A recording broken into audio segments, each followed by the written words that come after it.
Oh, we never see that. Yeah, it's new, huh? A lot has happened in this year. A lot has happened in 24 hours. I know. Yeah. You want to share what has happened? Yeah.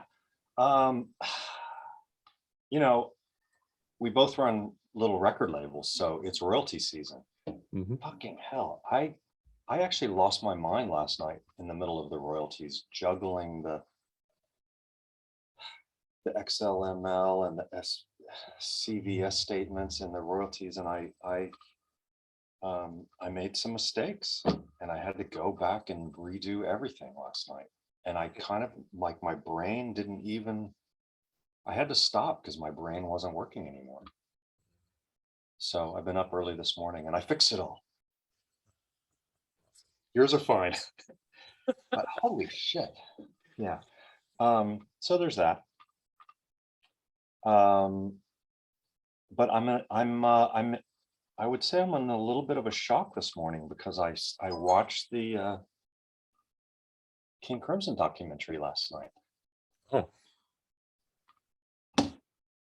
It's fucking amazing. yeah. It is amazing. I wasn't sure what to expect. And it's really amazing. It's really amazing. It's there's some brutal honesty, but they interview everybody. I mean, Jamie Muir is in there, and some guys I didn't even know. Michael Giles. I mean, everybody's kind of talking about everybody honestly in a direct, like, not dickish way, just like here's how it was. And Robert's pretty, there's a lot of funny moments, but Robert, there's some moments with Robert that are just amazing, absolutely amazing. And I don't think maybe I'm a little biased, but I don't think there's been anything like this on film before about musicians. Yeah, yeah. And it's mostly all the new band, but it's not. It's weird. It's not even about the music. There's not even that much performance, and there's not. It's really hard to describe. A lot of Rieflin, a lot of amazing Rieflin stuff. So anyway, it's just kind of sobering to Robert really lets Toby really got Robert. He was able to capture some amazing moments, and Robert really let everybody in. It's pretty wild. And are you in it? I'm in it. I have some very amusing things to say. I don't. I wouldn't say that I don't even know what to say. Yeah, there's some funny things. I said some funny things. Wonderful. Let's leave that open then, and Yeah. I hope it will. I'm not general very much. release. I'm not very much. Like maybe 3 comments and then 1 piece of live footage. Mm-hmm.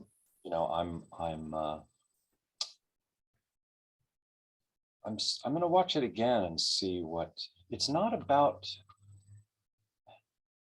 It's not about the band as as musical innovation. It's not about that part, which for me is what the band is about and what my kind of role as a musician is, and why at one point even I say, I would be very unhappy in this band. I don't explain it, but that's kind of why. Like I seem to be relegated to the innovation stage, not the entertainment or necessarily even the successful part, just like innovation. And it's not even about that, which is interesting that the movie could go on that long and not go into anything about the musical language at all and still be interesting. So it's fascinating. Yeah. How long is the movie? I didn't time it. It's probably close to 2. It's definitely more than an hour and a half. Mm-hmm. Yeah. Yeah. Yeah. Cool. So yeah, I'm kind of just reeling a little bit from just Robert's openness. Yeah. I mean, there's some moments where holy shit. It's amazing. anyway, there's that. Wonderful. So this is sort of like our bonus episode. It is our bonus episode. Can I show you something bonus? Because I'm packing. Yeah. Look. Ah. Have you read this? Have you seen it? No, I haven't seen that one. Robert McConey. Do you want it? You know what it is? It's an analysis of every piece. Wonderful. And it really is, literally, and it's microphony too, and pieces of the scores, and here's the fucking tone row, and shit, this is so old, and Trey even underlined stuff and made some notes. And then I found this one too. Have you probably seen this one? It's Towards a Cosmic Music. Interviews. Yes. No, wait, is it by him or? I think it's by him, right? You've probably read this one, right? Mm-hmm. It's pretty out there. It's pretty serious. Yeah. No, he's talking about Sirius or the planet or whatever. Yeah, and I remember I must have either been reading it around Robert or we were discussing it at some point, and he asked me, what do you make of? Mm-hmm. I don't know if we were talking about, he says he's from the Pleiades or something, right? Yeah, exactly. Yeah. And he's like, Robert asked me, what do you make of that? And I was like, I'm open to anything. And he kind of, I don't want to speak for him, but his take was kind of he's got it halfway right.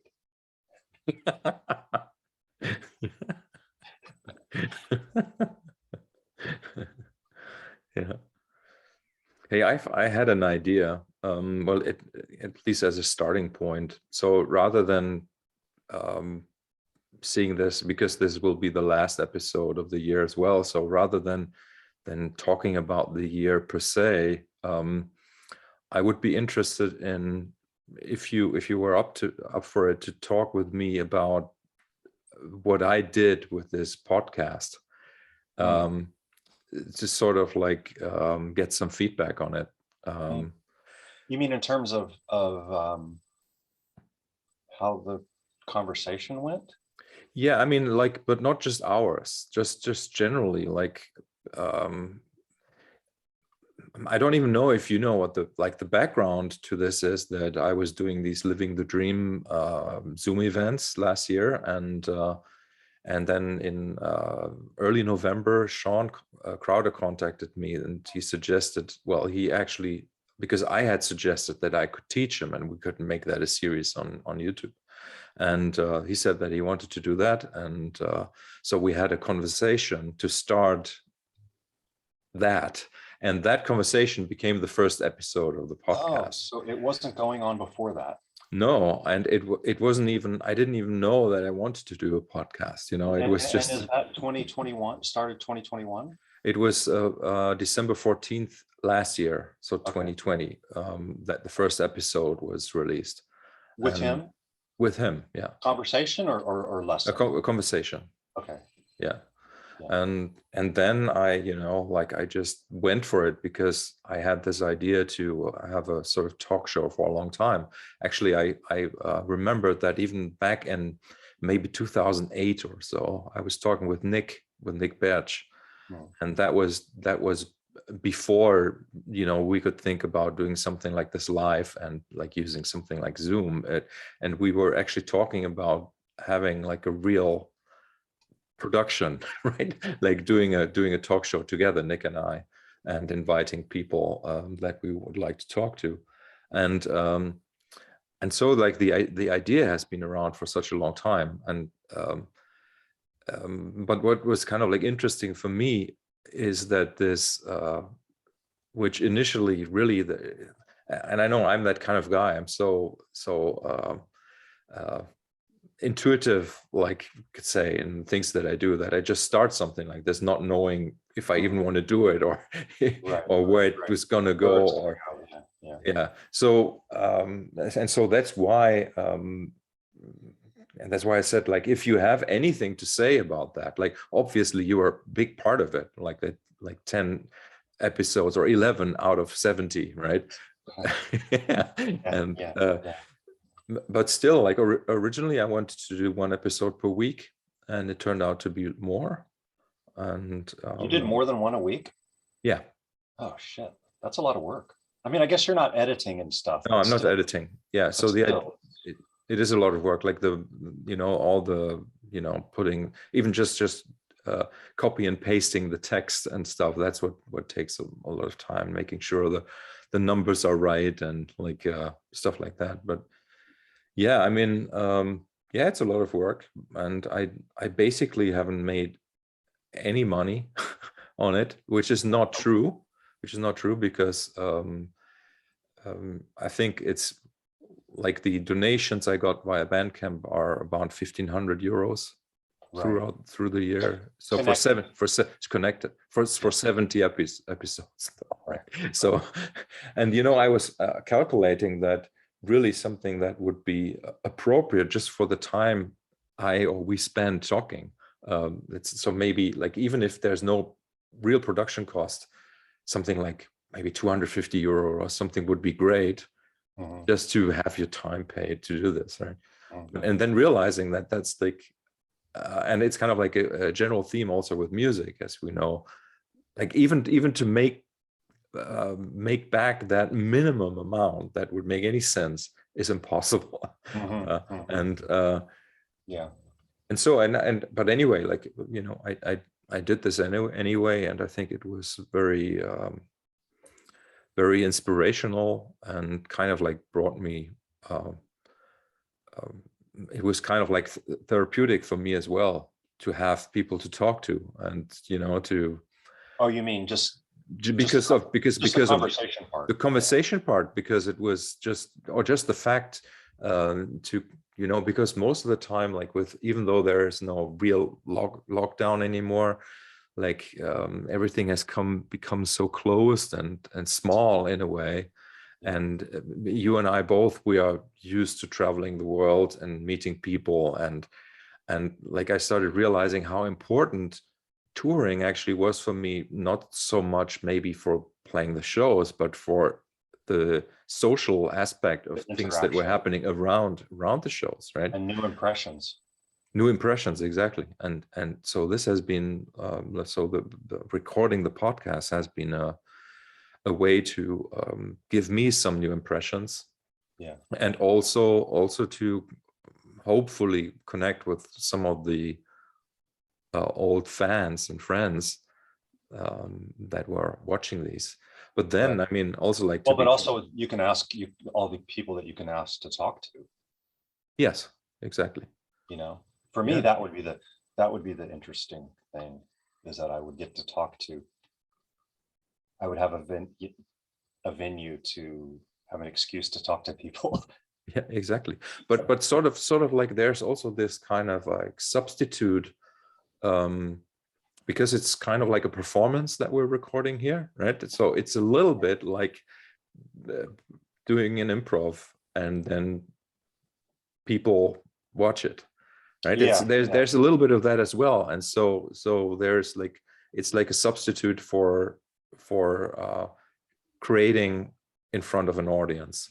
And so that's a good analogy, because I've been trying to, I mean, when I think about it, it's not it's this funny thing, because it's actually, you and I are just having a conversation, but we know other people are listening, and then I go back and listen, and I look at it like, how do I look at this? Do I look at it like, I wouldn't necessarily want to be eavesdropping on somebody's hour-and-a-half conversation, maybe for a little bit, but there's a lot of kind of boring bits too, but yet it's still something. And there's really good, and it takes time. I just kind of put it on while I'm in the kitchen working, then I stop it, and then I come back, and I don't know how people experience it, but it is a performance, and yet it's none of their business, but yet we know they're there. So it's a very unusual format. Yeah, what was so amazing about our conversations in particular is that sometimes there were like stretches of silence, like 30 seconds of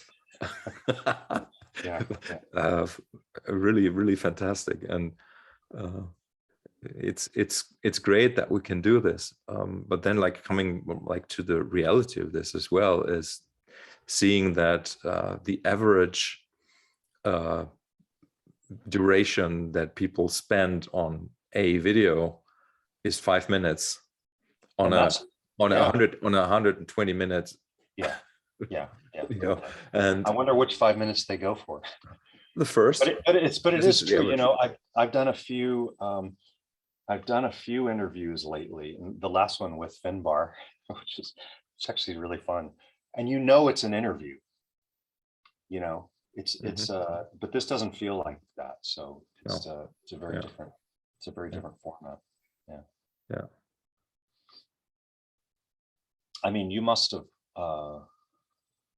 I would assume you would have gotten a lot out of talking to so many different people. Yeah, I mean, I can't really put it into words, I have to admit. Yeah.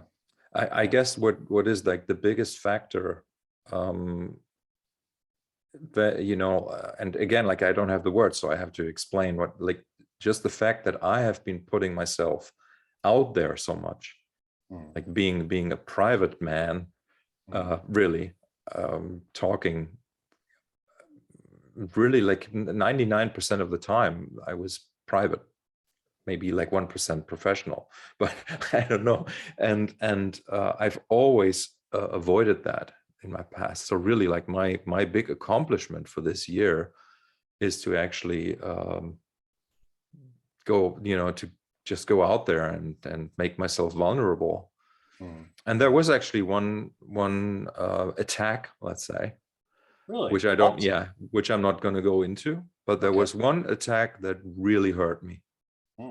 And it was, I didn't do anything. I mean, I didn't record any conversations for like 3 or 4 weeks because of that. And fortunately, I recovered.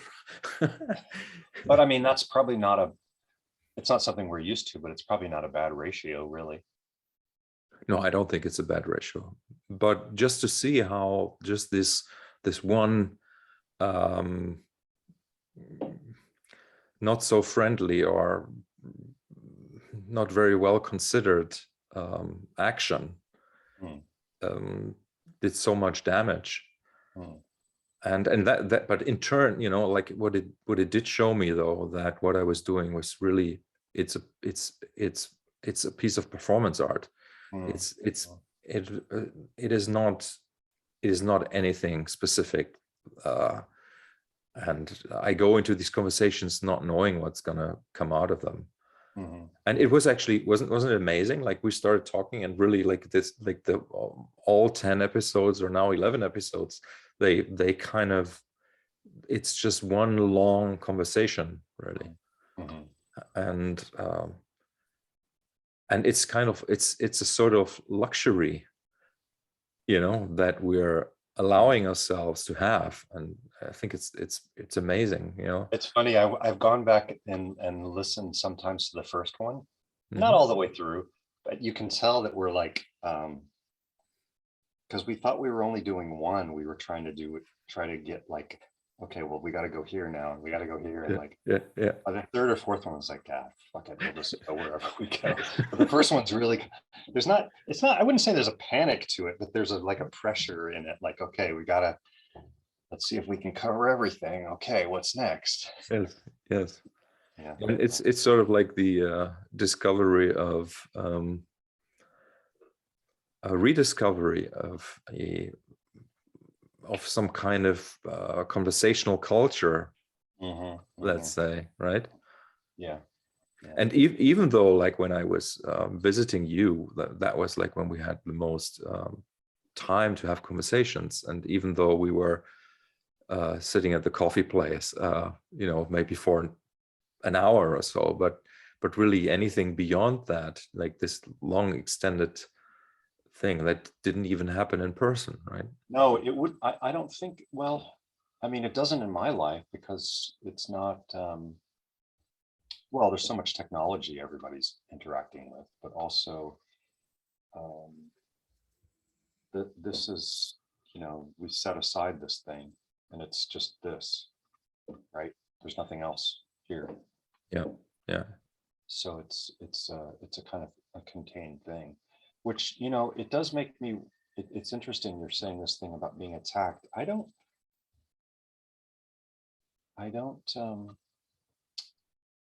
go into a coaching session without kind of making a little protective shield.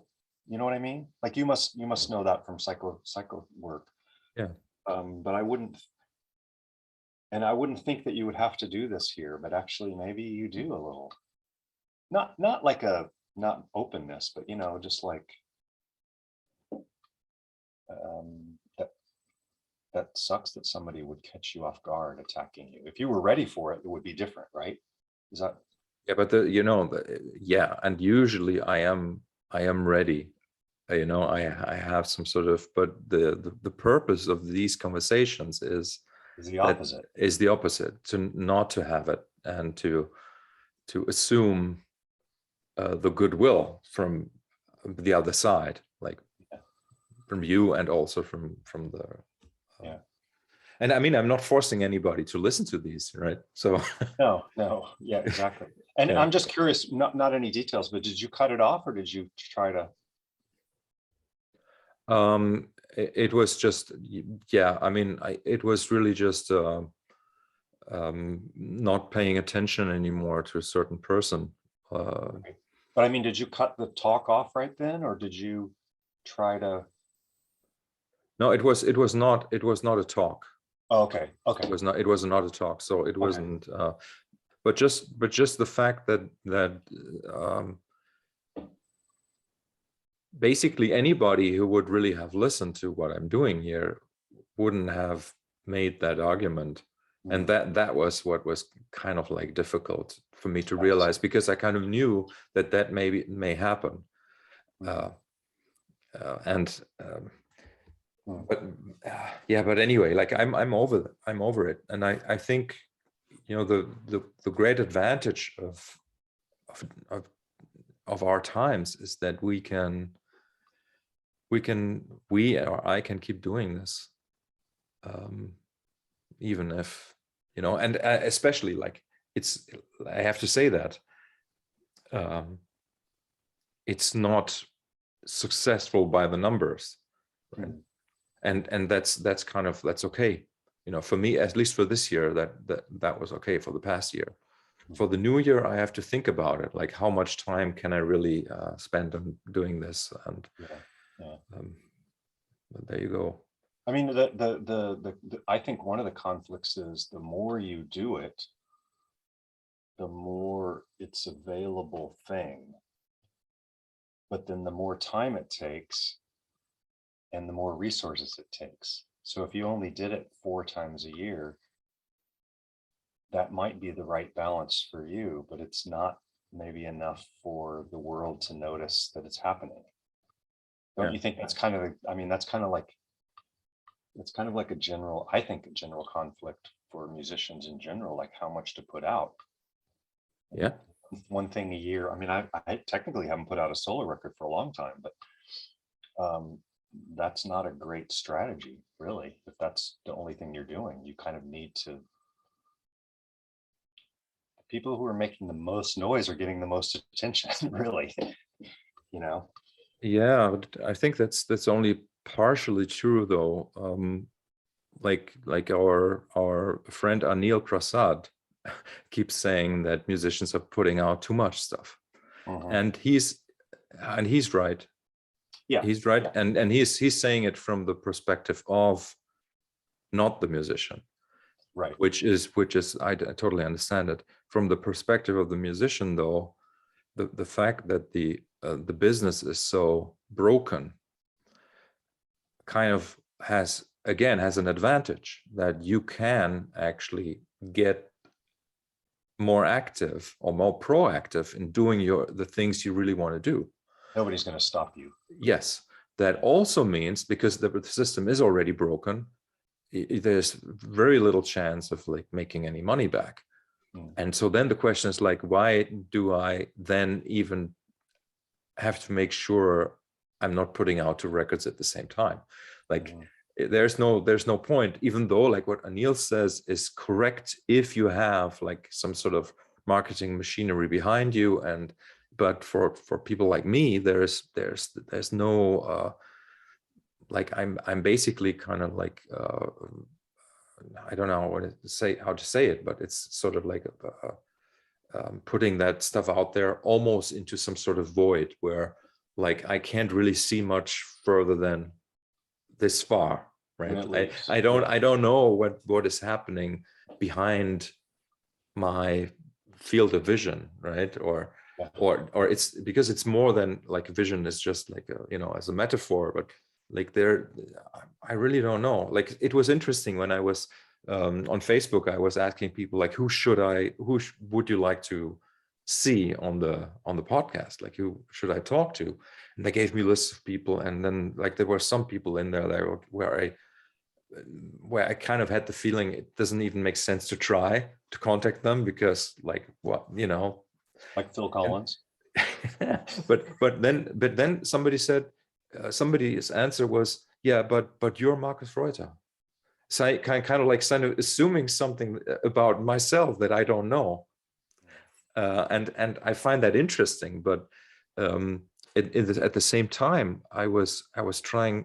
Now this is I've really not talked about this at all. Like I've contacted maybe 3 times as many people as were those who would actually say yes or even or say no, reply, or people who were able to kind of like agree on a date when to do it, and it's been especially difficult to find women, unfortunately. Like, and I remember that the first appointment I had to talk to a woman, she canceled 1 minute before the time. It's like, nah. And I don't. It has nothing to do that. I could have been a guy as well, but if I'm just saying, it was kind of sad, like because. But anyway, yeah, more different interactions, Yes. Yeah. So where could you see this thing going that I'm doing? Do you have any idea?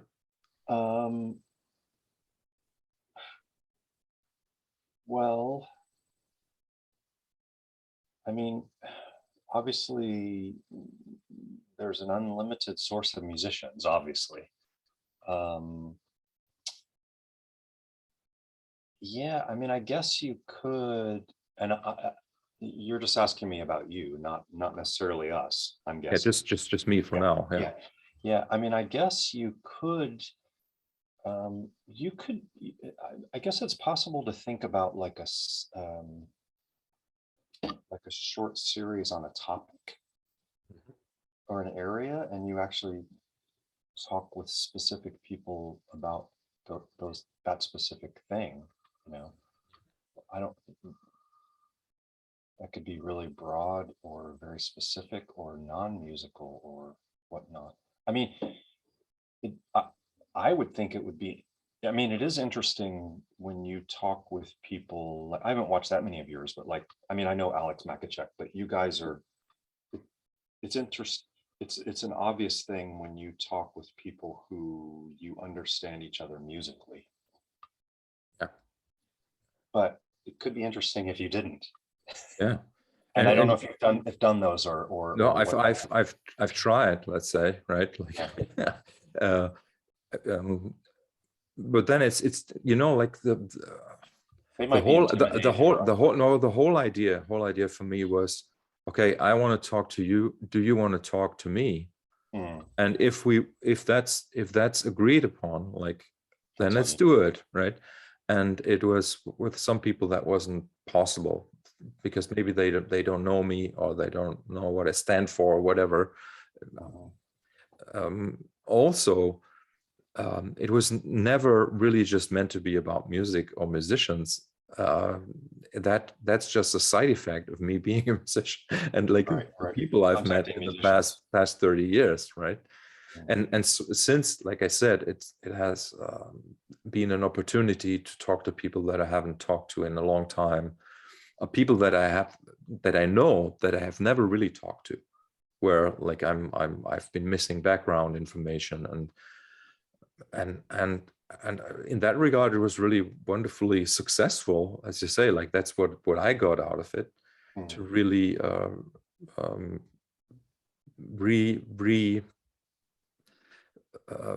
to enrich, like old connections. And there were like, I can't, I don't have the whole list in my head, but even in the first 10 episodes, there were people that were not musicians, right? So, and I'd like to, so again, like Greg Meredith, for example, I know him via music, but I talked to him as a mathematician, and that was awesome. Did you do one with Greg? Yes. Yeah, every time. I've had these kind of, I have to say, I've had a few conversations with Greg, and they're like this. I've met him. I mean, it's I want to say rare, like every couple of years, like we meet for something. And I tell you what, we have the most fascinating conversations. He's a fascinating guy, and like some weird thing comes out. I'll have to look that one up, because he's almost too, I mean, I feel like sometimes when he goes into his math world, he leaves me so far behind. I don't actually know I don't know where he is. So it's fascinating. He's like behind the numbers. Yes. No, I think I did pretty well, kind of like to stop him He can from going there. He can. But I think he starts talking all the way out here. Yeah, it's awesome. But maybe that's like, for me, the biggest realization this year was that I'm actually good at moderating. I wouldn't even say interviewing or even at having a conversation. I think I could be, without even knowing what people are going to talk about, I could be the third man who moderates a conversation. And that's the first thing that came to my mind just before you said this. Do 3. Yeah. See what happens with 3. Have you done 3 yet? Only once. Yeah. Yeah, I bet that could be really interesting. And there has to be more space, obviously. Yeah. Because 3 people will fill it up. But if I bet you could get into a great vibe. Yes.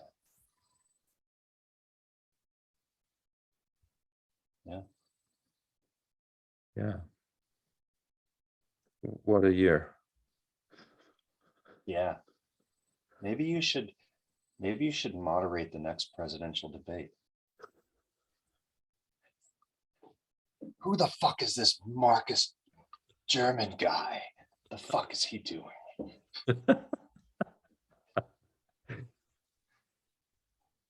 Yeah, why not? That's a terrible question, Markus. I'm pretty, I can be pretty respectless while being respectful. Yeah. I think like in one of our first conversations, maybe the first, I can't remember, we kind of agreed to be as candid as we would be without an audience, and we agreed on that.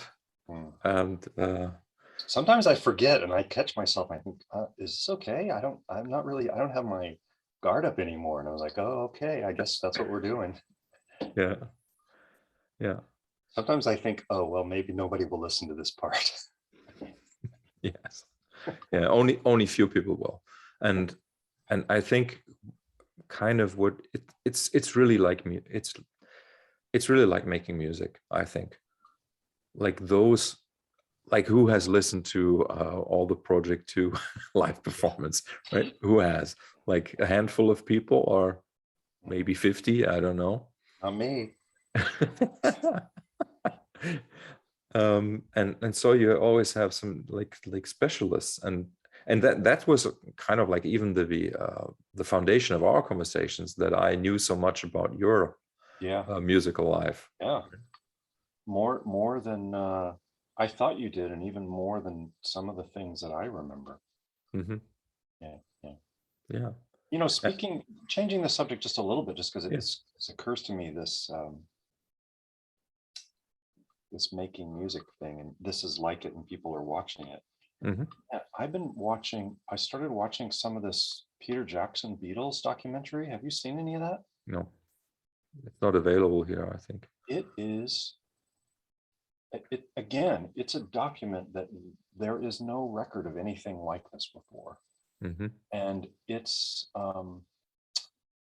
very long, and a lot of it is, um, it's hard for me to judge, and you would have the same experience because we've spent so much time in a rehearsal room with other musicians. It's kind of a busman's holiday, and it's tedious, and um, makes you kind of uptight and excited and depressed. It's fatiguing. It's not an easy watch for me, and I think maybe that may be the case in general, but it is the best. Um, like anytime you've seen a movie where they've tried to show somebody in the creative process, and the one that comes to my mind is the Doors movie where they like discover Riders on the Storm or something. It's so fucking cheesy. This is the real thing, and you actually are seeing it happen, and it's amazing. It is actually amazing. Those guys were amazing improvisers. They would do, and you'll have to see this because of this. The first episode is kind of tedious. The second one, they're like into their groove, and then eventually Billy Preston shows up and starts playing with them, and the whole dynamic changes. But they are so playful with each other. And when somebody has a song idea, they work on it generously with each other. But then maybe John will take one of Paul's songs and just fucking do a sarcastic ass country western version of it. And they'll all jump in and they'll do a country western version and change the lyrics to be making fun of somebody. And they're constantly doing that. And it's actually super, super high level improv. You know, not like a jazz musician, like actually we're songwriters, and we're just gonna let's do a country swing, let's do a hillbilly version. But they don't even plan anything. Somebody just starts it, and then suddenly it's amazing. And you see Paul, it definitely was a collaborative group, but man, Paul had a lot more going on than even I was aware of. He's giving drum beat ideas to Ringo. He's what's one of the fascinating things for me and Julia as well, as when we were watching this, the first episode, they were working on songs that we now know. Um, like you see Get Back come from nothing to form over a long period of time, and they're trying different things, and he's and then they work on the lyrics, and a lyric comes in, and you see it all form. But one of the things that was super fascinating is they were playing some of these songs in earlier forms, and some of the parts sounded really kind of cheesy and derivative, like the guitar parts, even though the song was kind of there. And Paul really didn't want that. He really wanted not to do anything that had been done before. And a lot of the other guys kind of naturally fell into kind of traditional bluesy things. And he worked to kind of wheedle that out. And then eventually something would happen. It, it's actually really, really fantastic, really fantastic. And then when Billy Preston shows up, the whole thing just takes off and gels in a weird way, and it's quite a document. It is quite a document. I don't Once I see it, I don't need to ever see it again. I mean, we were there, I've been there, and but the playfulness, man, we never had any of that. I mean, we had a little bit in Crimson, but not to this level. Like we would just, like I'm going to play Fracture with a swing and make silly faces while Robert's, playing upright bass in the corner. That kind of shit never happened. Or make fun of the lyrics. I mean, that's pretty, that's pretty, that's a level of confidence and playfulness and accepting, like you're saying, you're going to accept any barb, like sarcasm, whatever. And pretty amazing that they built a container that would contain all that. Yeah. Would you say that the film accomplishes that by being really like a long form thing?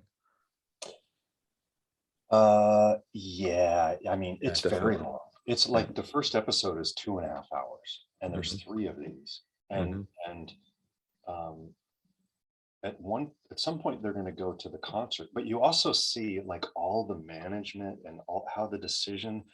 There's all these people in the room while they're working, and they don't even give a shit. You know, there's Glenn Johns, there's George Martin coming and going. There's all the EMI guys, there's the Apple guys. Yoko Ono is sitting right next to John almost the whole time.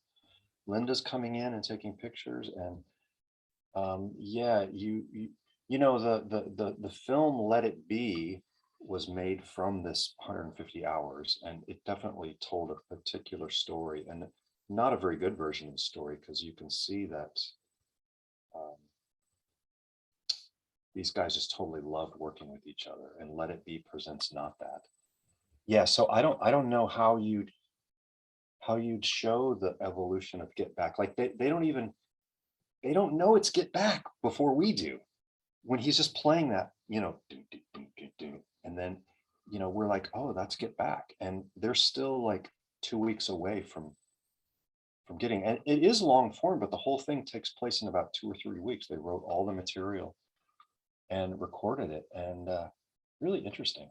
The way Paul plays the bass was really weird too. He scrapes across all the strings with a pick, but just fretting one note. Yeah, anyway, it's I think even if you're not a Beatles fan, if you don't know the music, it might be kind of hard, but if you know some of the music, it's I amazing. know the music for sure. It's amazing to see them pull out stuff, and they play stuff from Abbey Road, and then they fuck around with it, or they fuck up the chord changes, and then they play like old Dylan songs. They play like old they just like they just want to play, so they're just playing stuff from when they were kids, which wasn't that many years earlier. But yeah, yeah, really something, really something. The reason why I was asking about the long form is because I have a sense that there is some sort of like mini revolution happening in people kind of like watching longer things again, like, so where everything is gone, like also on YouTube, like the shorts they're called, and you have the TikTok and all of these things. And I'm just saying that to also justify why I don't feel like wanting to go where these conversations are going to get cut down, or like even the idea to create a second channel which has just clips from the conversations. I think it's what I eventually will do, but just as an extra thing, or maybe, and this is kind of like if I want to try to make some money of this, like, it doesn't matter how long the video is. If it's like a minute and it gets that one ad in it or whatever, it's going to be as useful to me as a 2-hour video. So that's why I do need to think along those lines. But in general, I feel that there's a little bit of a development that maybe long form stuff is being accepted again. Like there's this Lex Friedman podcast that I've been listening to since the very beginning, and he now does conversations that are 5 hours long with people, and it's great. It's really great. There's so much like in our like you just wrote it to me yesterday or so. You said, like, in particular the last 30 minutes are great of the whatever, like the 9th episode or the 10th episode that you were listening to. And that's kind of like what it's like. And as you say, like, if you have the Beatles in the studio for like 2 weeks, the songs come together in the last 3 days. Right? Mhm. And it's a little bit like that also for what we do here. Mhm. And that's why I feel good about, just not stopping sometimes, even if it feels like it's the end. Right. Yeah. How much time do you have today? I need to leave like at 5 of 11. Yeah. Okay. So like 30 minutes. Like Yeah. 5 minutes. Yeah. Yeah. So what was this year like for you, Trey? Just Uh, I think it was quite a good year, actually. mhm. When you ask me that, I feel like I have to look at the calendar to remember like what month is this? What day is this? Yeah, I hear you. When did this year begin? What did I do in this year? Um, yeah, big, pretty big changes this year, Um, both my father passed away and my girlfriend's father passed away, and I'm moving and all sorts of personal stuff. And I also feel like um, it's funny, my markers for my musicality aren't the same ones because I'm not on stage. Uh, it's just very personal, but I feel like I'm kind of settling into mm, just a deeper way of hearing and working with music. I guess that's uh, like in kind of a technical way. I'm figuring out how I hear and work, and I don't know. That seems kind of absurd after 54 years of playing music, but it Mhm. really has been the last few years. I feel like the pandemic. Um, I mean, I'm getting a little bit strung out now from being on the media all the time, and um,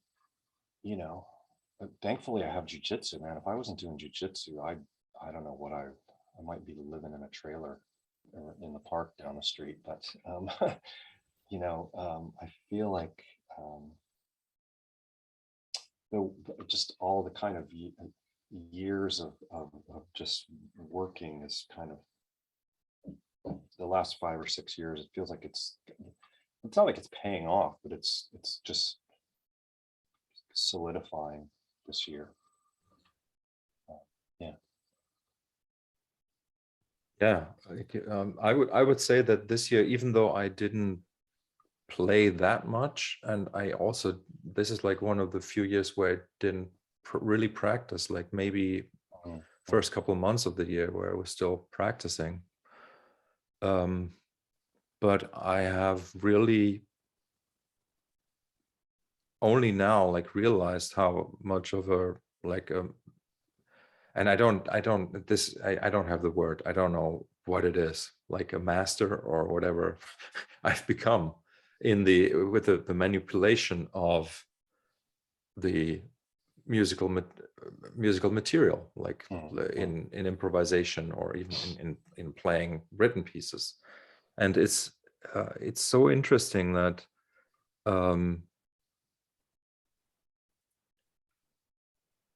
I think a lot of what we also what you said, I mean, like you tell me, it's maybe just a different way of seeing yourself. And so maybe like you've been hearing the same way, but now you notice, or you have a level of um, Kind of confidence mixed, like um, I'll use this metaphor that Nathan, our jujitsu coach, said yesterday. He said, we're not doing jujitsu. What we're doing is actually we're connecting the barrier between the mind and the body. We're trying to just make it closer together so that you don't have to think about jujitsu. You just do the thing and your body just does it. That's kind of how I feel like yeah it's a little less yeah there's less mechanisms in between the doing and the wanting to do kind of a thing, or something like that. Yeah. The Yeah. glue is, and Yeah. I don't feel, I'm sure there's a lot, I don't feel like I've arrived anywhere. It just feels like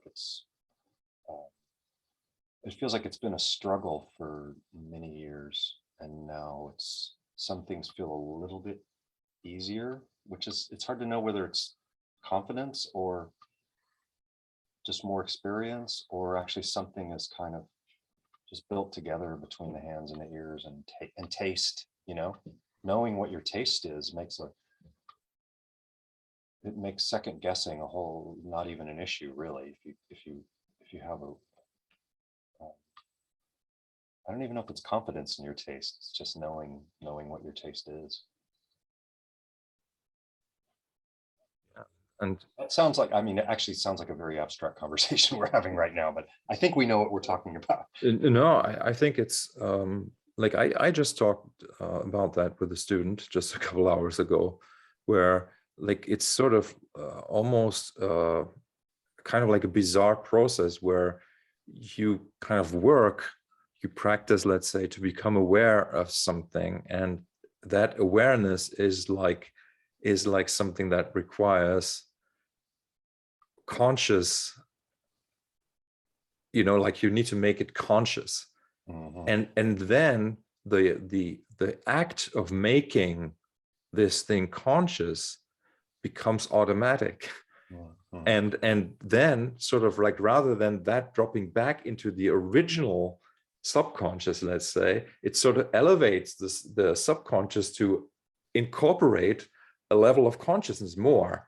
So Mm-hmm. basically what happens is like you're building your whatever it is from the inside out, and you're kind of like making the layers that or the processes that can be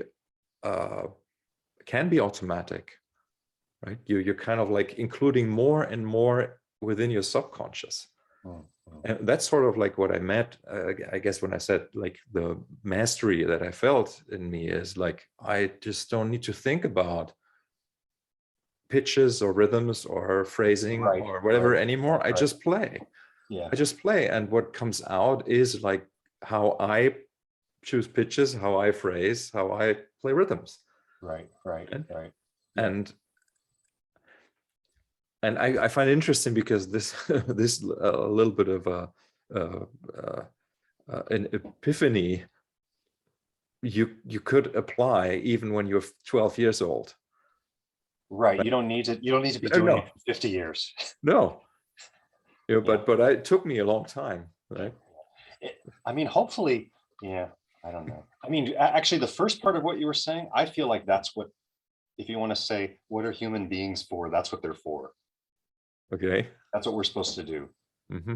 Like expand this awareness Yeah. and all the variables. And just on to the second thing you said, is exactly what Nathan was explaining with jujitsu, why you want to bring this together, the mind and the body, because if you're thinking about what the next move is, it's too late. Mm-hmm. Mm-hmm. If you're thinking about what the next note to play is, well, you're going to be a little late, which we both, I'm sure, have had many years of knowing what that feels like, Yeah. and that's that's a very specific thing that I what's the word, I guess I could say I don't like it in my playing, but when I hear myself soloing, for example, and I hear me thinking about a note, it just sticks out like a fire engine siren. Oh, I can tell Trey, he went to the ninth because he thought, let's go to the ninth. Whereas sometimes you just play the ninth because it's the right note, but sometimes then you hear like, oh, he was thinking, let's go to the ninth. Yes. And what's awesome about being on stage is that kind of, it's a lot harder to do on stage.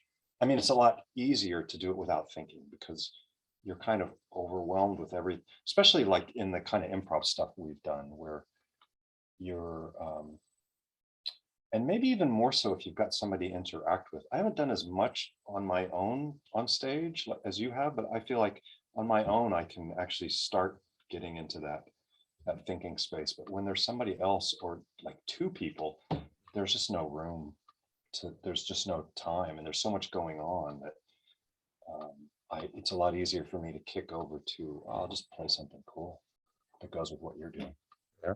In earlier in the year, I recorded with this new band, Anchor and Burden, and also in the same session, I did a solo, like 45-minute performance. Right. Yeah. And I put out the first video, and I remember like one of the first comments on YouTube was like something negative, like saying like watching a guy hesitating for 4 minutes, and that was kind of like the gist of the review, right?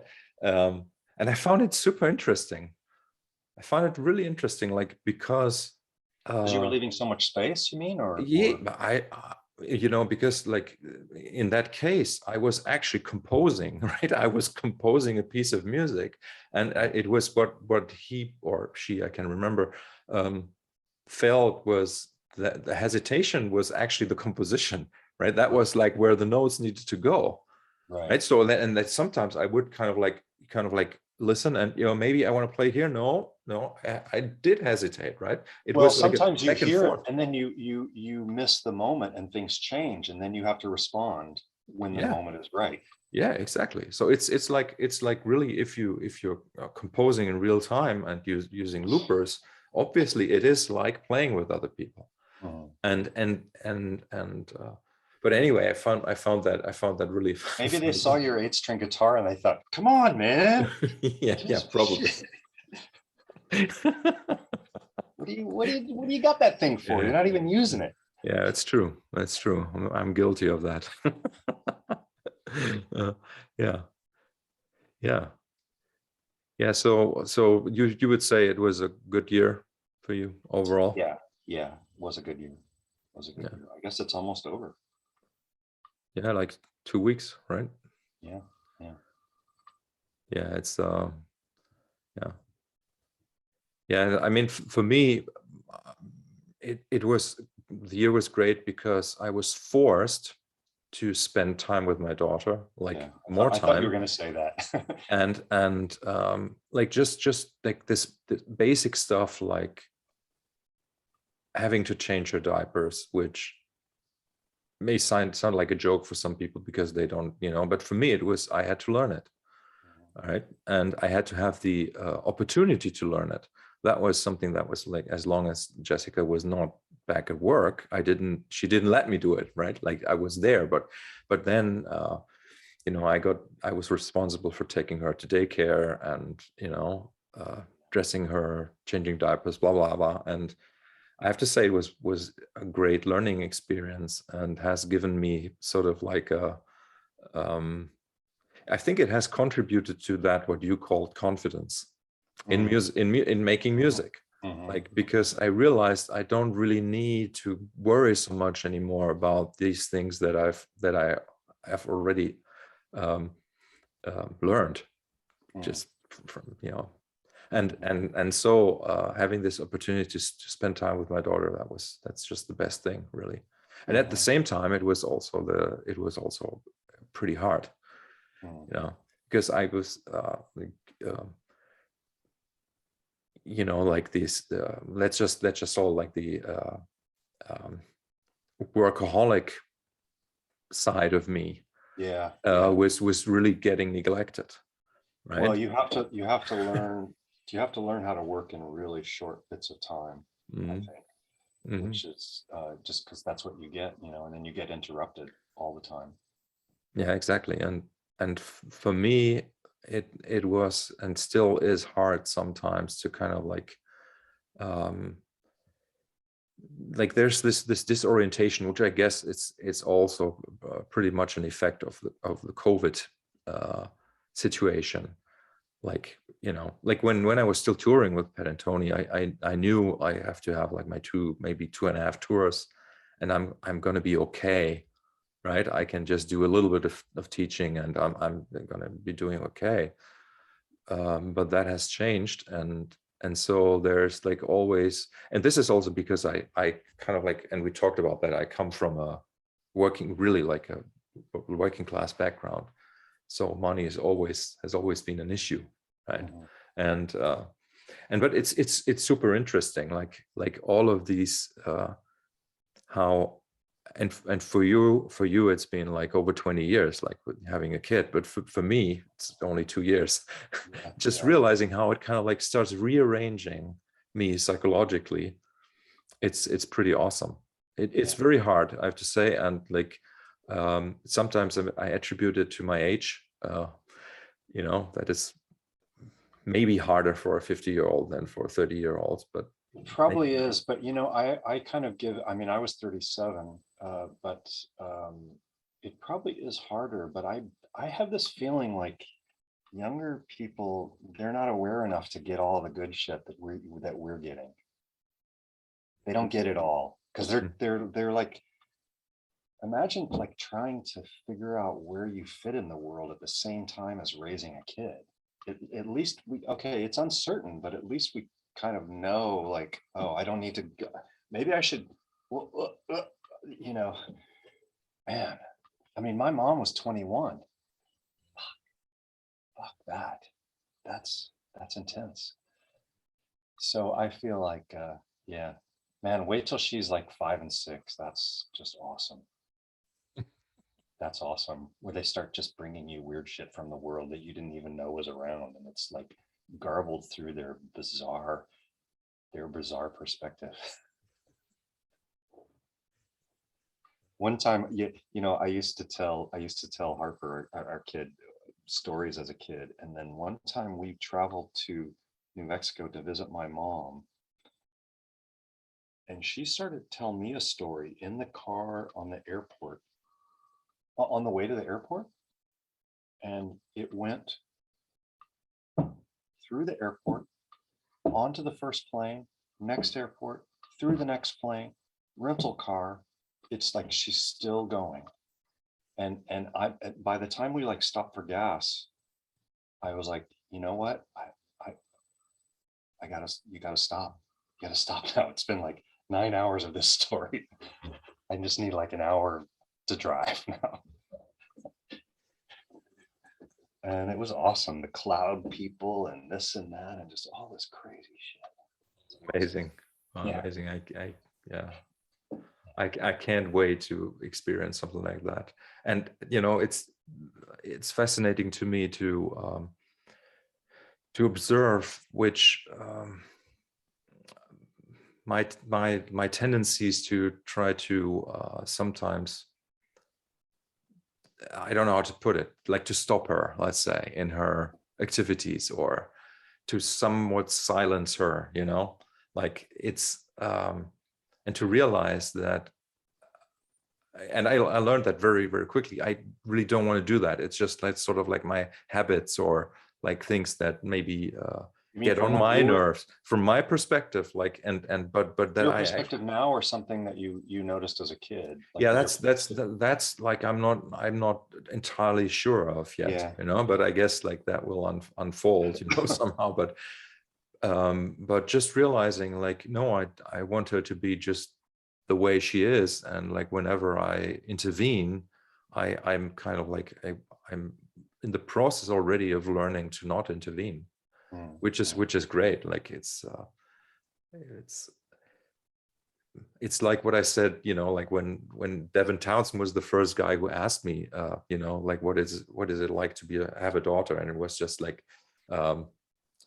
a week or so after she was born, and I said it's like a light shining on the dark side of the moon, and like the more time I've spent with her, the more that is true. Like, I learned so much about myself, and yeah, it's awesome, I have to say, and that's what makes this time even more confusing, though, have this, to have this something really incredibly beautiful and amazing in your life, and at the same time life has, like I said, has become so small. The world has become so small for me somehow. Mhm. Yeah. I've always been good at being alone, but it was also good to have the option not to be alone. And now it's and when I mean alone, is now I'm not talking about the family, you know, I'm talking about meeting friends. And I'm kind of shocked that it's for a lot of people have really been traumatized so much, like, and I can see people not finding trust into meeting other people again, like even if it's even if it's outside, right? Like just always a little bit of like keep the distance. And I think that is pretty sad. For me, I feel like it's, well, I mean, Seattle's kind of a cold place anyway, but it almost feels like it's not so much that I'm actually concerned, or people are actually concerned about catching something from you now. It's like it just kind of got programmed in 2 years ago. Yeah, that's what I And mean. we're Yeah. still like, I don't really want to go to the coffee shop. I don't Mm. go anymore. I went the other day. I went like 2 months ago, and I don't know. It took like 25 minutes to get a cup of coffee, and then I don't know. I don't want to talk to any of you guys. I don't know. I'm going home. Yeah. Yeah, but I guess, I mean, like per se, that's not a bad thing. But like the question is, what's gonna take the place of what we had, Yeah. right? Yeah. Yeah. So and we will see. Hey, Trey, so yeah, let's leave it at that. So you Yeah. still have Yeah. some time to, and I want to Sorry, thank you for. I didn't wear my Christmas hat. I wish I had a Christmas hat. I don't have one. I don't have anything Christmassy. How about this? Yeah, yeah. Thank you for having been a big part of my life this year. Oh yeah, thank you for inviting me. It's When did we really, start? When did we start? Do you remember? I don't. I think it Like was, summer? no, it was earlier, March or Okay, March. I okay. would say. We can look it That up. makes more sense. At the Because we didn't do beginning, 10 weeks straight. We took like a bunch of breaks too. yeah. No, I at the beginning I still took notes. I had a spreadsheet with like recorded date and like, but now like, uh, yeah, yeah, obviously, I mean, I'm gonna say it here, like, thank you to the people who've kind of like kept this alive by watching and listening. So If you listen to them all again, you'll get more out of it. If you put it's it on repeat while you're it's sleeping, you'll get a lot out of it. so if it's a 70 episodes, average like 1.5 hours. It's not too much. You can listen to the whole thing in like 4 days again. So Exactly. not a big deal. Exactly. Okay, thanks, Trey. All And right. yeah, We will talk soon. we will. Bye for now. Cheers, man. Yeah, cheers.